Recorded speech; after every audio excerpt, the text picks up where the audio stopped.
Alright, what's up, Scribe Squad? Today I just wanted to share with you guys, slow progress is better than no progress. It's something that was on my mind when I woke up today. I think a lot of times we get lost in chasing our dreams and we get so focused on the end goal that we forget we're making progress along the way. And like, for example, for me, I've been working on my album. I'm almost done. I'm probably like 3-4 songs away.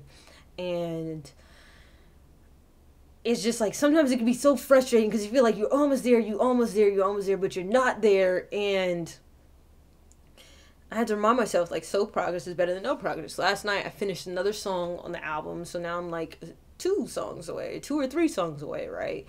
And it's just a reminder. And then small things, like, you have to remember to celebrate your wins along the way. Like, small things, like, I have a lot of other goals that I'm working on, and simple things like I got a meeting with such and such, or I had a positive phone call with another person. Like, I have to remind myself that I'm making slow progress. Or like when I first got started with reactions, it seemed like it took me forever to get to 10K, right? And I really would appreciate every single time I looked at my phone and I had a new sub. Like, you have to remember the small things that get you there along the way. And I think a lot of times certain things start to move and we forget to appreciate just the simplest things. Like, I gained 100 subs today, even though, like, my ultimate goal is for this year is to get to 100K subs. But now we're on the journey to 30K subs. So I'm just constantly reminding myself that, hey, I'm making progress. I'm doing the best that I could do.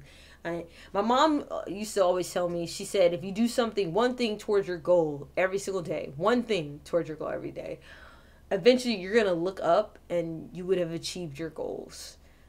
Because that's really what it boils down to. It's like everything is like building blocks, like a pyramid. You start off with a foundation, and once you build that foundation, you grow on top of that foundation, and then you get closer and closer and closer until you reach the top.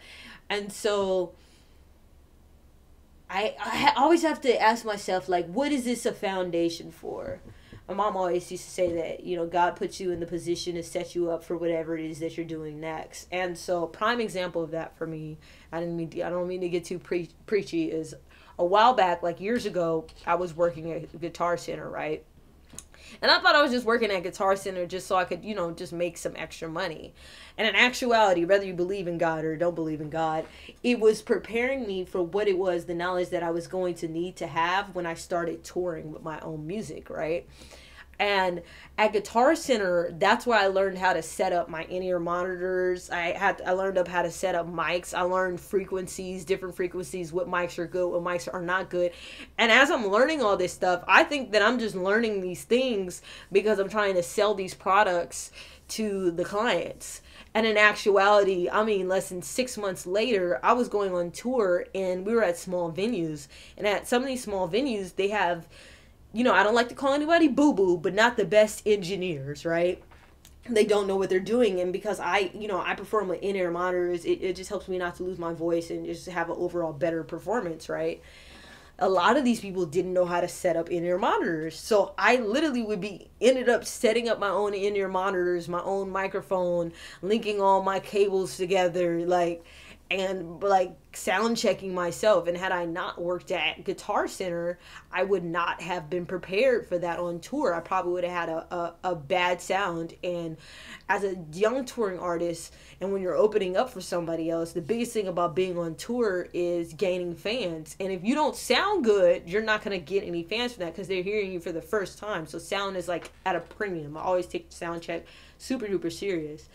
But I just look back and I'm like, wow, God was preparing me for what I was going to have to do on tour. And so this goes back to slow progress is better than no progress. I was making slow progress towards my goals and I didn't even realize that I was setting myself up for something else.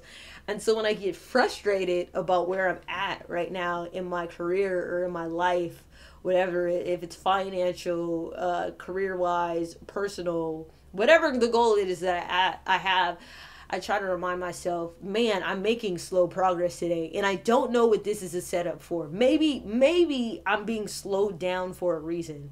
Maybe I'm not hitting this goal because there's this lesson that I need to learn.